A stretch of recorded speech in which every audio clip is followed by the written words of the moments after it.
Hi guys, welcome back. Today I have an interesting one that we will be basically trying out together and going through all the breakdown, good, bad ingredients, you know, the whole deal. We're just going to jump right in. I don't have a lot to say right now because I want to test it and I just want to get started. So, you know me, I'm going to put my hair up and then we're going to get going. I should have mentioned, what are we talking about today? We are indeed talking about the INKEY SPF 30 Daily Sunscreen. This just got here, shipped all the way from England. I was going to say London. I don't know if it's actually London, but somewhere in England. And it got to my door at about noon today, so I'm going to try it on. It is, let's see, it's almost 1 now, but I'm going to be wear testing it all day, so I'll get a full 8 hours in. It's hot, it's humid, it's summer. We're going to test it out in the middle of August in North Carolina, and I feel like that we'll know a lot, right? Okay, so I'm going to just jump right in and I'm going to start applying it to my face while I talk through some of the basic information on it. This comes in 1.7 fluid ounces and this is actually made with a lot of recycled material.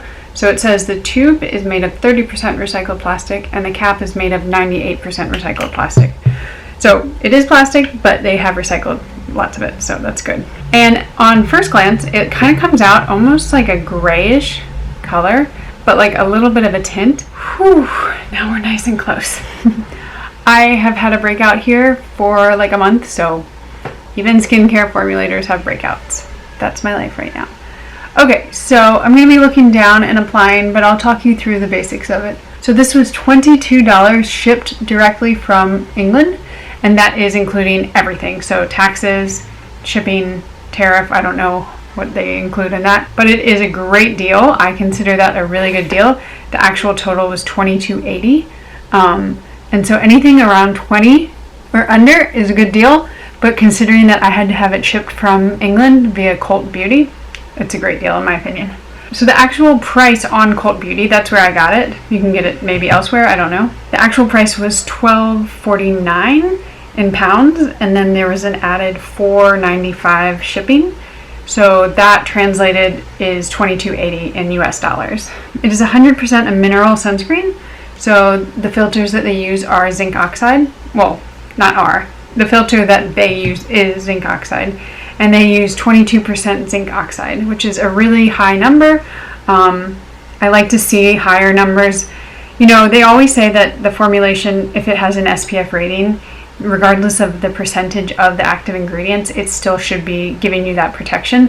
But I get a little weary when I see some that have like 0.5% and 0.1, or like I've seen some that have really low percentages of active ingredients, and I don't know if I buy that. Okay, so it also has 1% what's called polystop. I think that's a proprietary blend, which is supposed to kind of eliminate, I guess, pollution damage and scavenge free radicals. I mean, it sounds like a fancy way of saying an antioxidant, so I don't know. But if you're going to buy it just for that, that's probably not the smartest. And then it has a 2% shea butter complex, which likely means that they are using shea butter esters, which is really great because shea butter on its own, while it's a great butter, it can be very, very dense and sticky and maybe like a little too oily. So if they're using an ester of shea butter, that's even better. It's also reef safe, vegan, cruelty free, and fragrance free.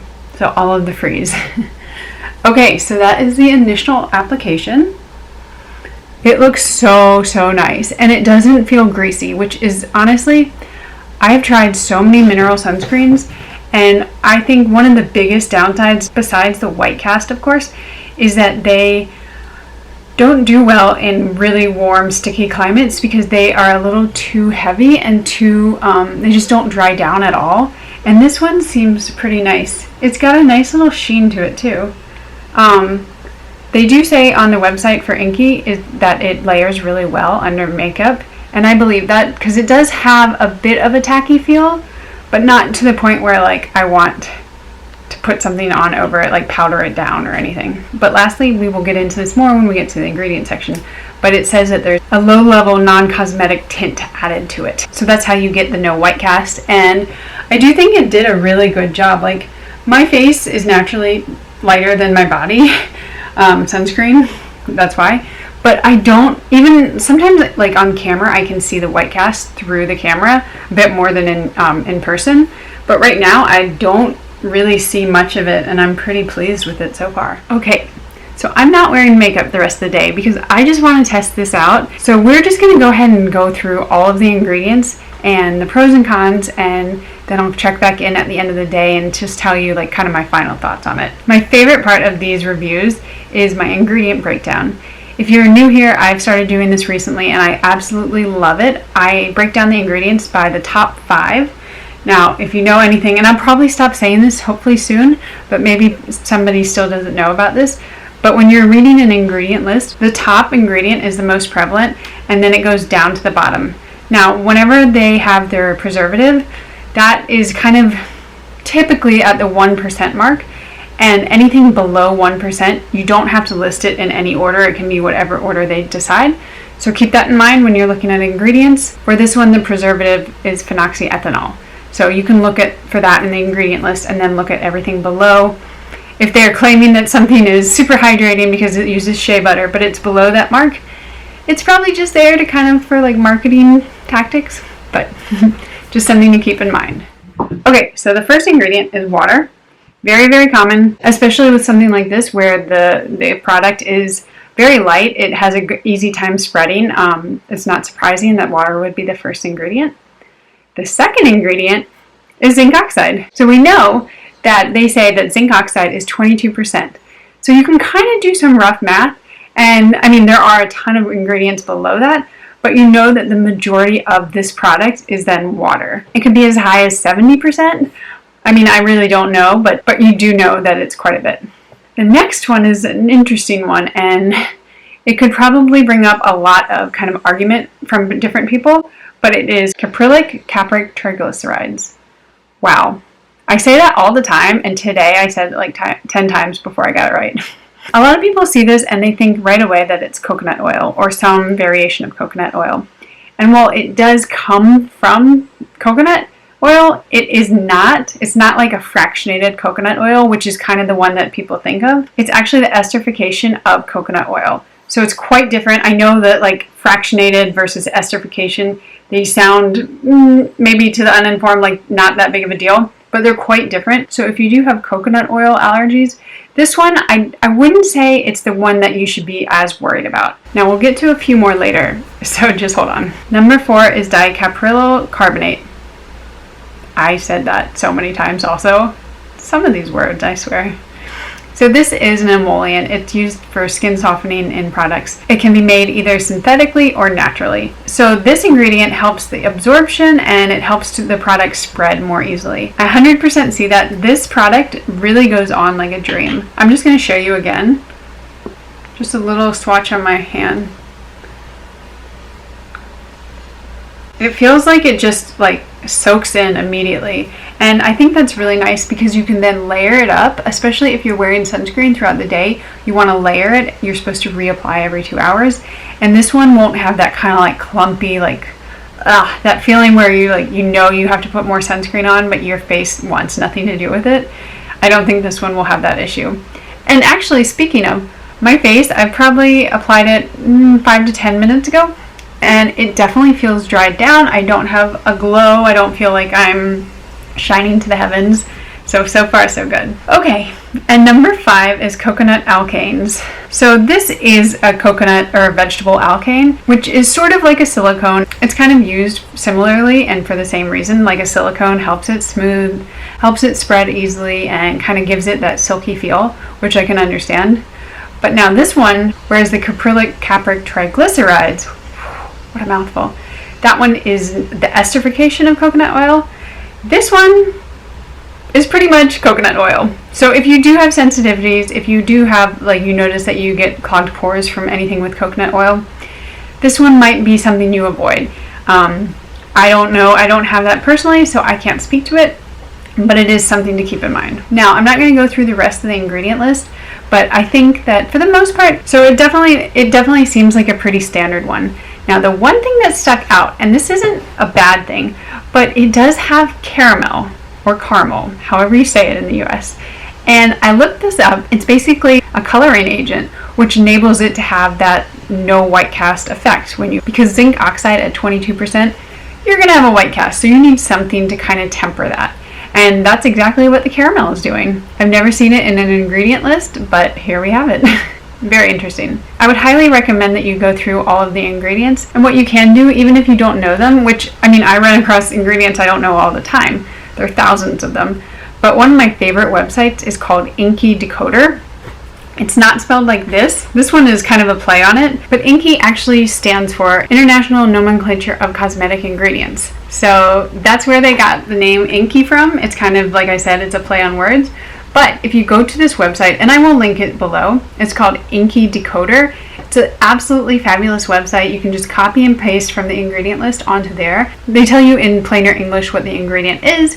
It'll also list other products that have it. So it's a really good place to start. I highly recommend it. Okay, so I zoomed you back in. We're going to talk about the pros and the cons because I like to do things in lists, and that's how I am. Okay, I see the pros very clearly from just the first application, and they are some very important things to me.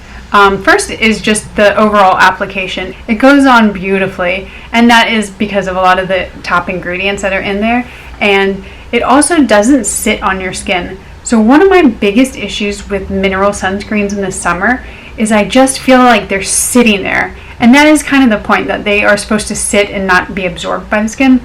But it sometimes is too much. Like, I feel like if I have upper lip sweat, which we all do, then I just wipe away all the sunscreen. And this one, I just don't feel that same way. So for me, that's a huge thing. I'm more likely to wear it in the summer if it doesn't feel like that. Also, no white cast.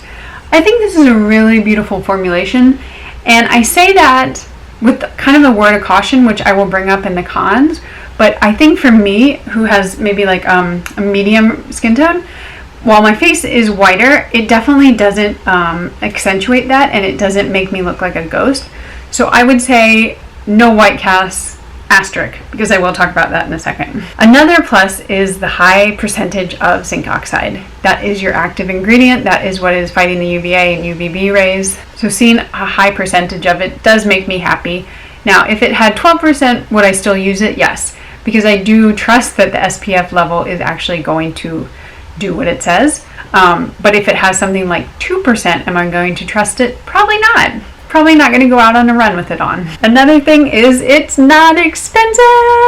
So I was just recommending some cheaper tinted ones to a subscriber, and I do always look for something that's cheaper. One of the stories I like to tell is I bought the Josh Rosebrook SPF. It was the untinted, because I like to see what untinted ones really can be like and if they have a white cast. This thing was $85, I believe. I will never review it. I've talked about it once. It's just something that I can't stand behind, because even though his ingredients are beautiful and he does a great job with all of his formulations, I don't think that's accessible to most people. And I believe that SPF really is a basic human right. I know that sounds crazy, but I think it's true. I think if it's something that doesn't cause cancer, just like exercise, diet, mental health, these are things that everyone should be entitled to, and making it $85 is just obscene in my opinion. The last thing, this is kind of a to be determined, but it does seem like it's pretty decent for some different skin types. Now, if you have very dry skin, this probably wouldn't be my top choice. If you're looking for a dewy sunscreen, again, not my top choice. But if you're somebody who has normal, combination, oily skin, or just kind of like average dry skin, this could definitely work. You have very dry skin and it's the winter, I would probably recommend a few others instead. But for most people, most times of the year, this is going to work really nicely on their skin. It also is fragrance free, so if you have sensitive skin, thumbs up. Now, the cons. Oh, I'm going to have so many outtakes from this. So there is a lot of coconut oil in it, in different forms and fashions. It is $22 if it's something that you're not sure if you have some type of allergies or you get clogged pores from anything with coconut. You could risk it, and maybe if it doesn't work, give it to a friend, because it's not the most obscenely priced thing. But if you just, coconut oil, any form, fashion of it doesn't work for you, I'd probably say try something else. Another thing, like I mentioned before, this one, it could be drying for some. And I don't say that because I see alcohol in it. And mind you, not all alcohols are drying. A lot of them are fatty alcohols. So like if you see cetyl or cetearyl alcohol, those are both great alcohols. They're fatty alcohols. But this one, there are some ingredients that just kind of lead me to believe that it could be a little drying on some. So again, if that's you, wear it with caution, kind of keep an eye on your skin, how it's performing, and if it does seem like it's drying out, maybe stop using it or only use it in the summer. Now, this is the asterisk I was talking about before. It doesn't have a white cast on me, and that's a really, really hard thing. And I've learned that reading so many different reviews and looking at so many different sunscreens, people will say, oh, there's no white cast, I love it. And then I try it and I'm like, what are they talking about? Are they crazy? I have a white cast. Because usually if they have very light or fair skin, it won't have a white cast. Now this one, I think it's probably going to be best for people in the middle range. If you have super fair skin or super dark skin, you may have more of a white cast. But I think for the people in the middle, which is me, and I know a lot of people, I think it's going to actually be really beautiful. And I am so, so excited to keep wearing this and tell you what it looks like at the end of the day. So with that said, I'm just going to go about my day. Probably going to go out to my garden, pick some stuff, pick some vegetables, and then I will check in 8 hours. So I'll see you guys then. Bye. Hi guys. So we are back and it's been about 7 hours. So I have a pretty good sense of what this sunscreen is like. Also, if you're wondering, I try out so many sunscreens. So I usually have a really good sense of it just on initial application. And this one was no different. I kind of fell in love with it immediately. The sunscreen really did dry down pretty immediately. And I hardly have any of the tacky feeling anymore. I might have a little just because it's hot and humid. But for the most part, it's pretty set. I did end up putting a little bit of makeup. I used my Salt New York palette. So I used this kind of like peachy blush shade and then a little bit of the bronzer and then just a little mascara and the little eyeliner. Oh my gosh. I also did these cute little faux freckles. I don't know if you can see it, but this is the freckle pen from ColourPop. I just can't get enough of faux freckles. I feel like it's a really great way to kind of like take whatever dark spots you have and just make them intentional. Okay, so that all said, I am loving, loving, loving this sunscreen. I do want to continue to wear it, and I'm probably going to wear it like nonstop. But I want to see if it does anything to my skin in terms of dryness or clogged pores, and just hopefully I'll be able to report back later about that. But so far, I'm giving it 2 really, really big thumbs up, like right here. So 2 really big thumbs up. And I definitely think that if you're looking for something cheap, mineral sunscreen with pretty solid ingredients, this is going to be a great option for you, even with the shipping from the UK. And hopefully one day it does come to Sephora. I know that INKEY List is sold at Sephora, but I don't think this sunscreen is yet. And that usually has to do with laws in the US regarding SPF. But one day, hopefully it'll come to Sephora and then it'll be even easier to get because I am really, really liking it so far. But like always, thank you so much for watching. Make sure you like and subscribe, and I will see you in the next one. Bye guys.